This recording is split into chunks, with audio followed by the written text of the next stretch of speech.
freiner sans enfermer. Donc, pour éviter que les Français n'aient le sentiment d'un terrible retour un an en arrière, c'est une nouvelle mouture qui a donc été trouvée par le gouvernement et qui entre en vigueur ce soir à minuit. Margot Bourdin, d'abord, qui est concerné? 16 départements sont concernés par ce nouveau confinement 7 jours sur 7.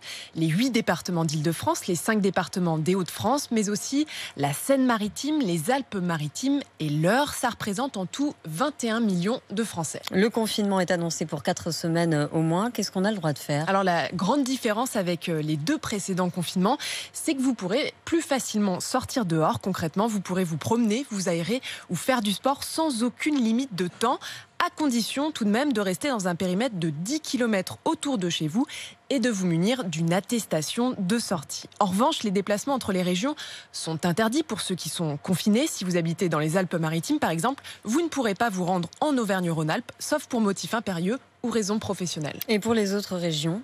Pour les autres régions, pas de confinement 7 jours sur 7, mais l'heure du couvre-feu est retardée d'1 heure pour anticiper le passage à l'heure d'été dans une semaine. Le couvre-feu débutera donc à 19 h dès demain et ce, sur tout le territoire. Merci.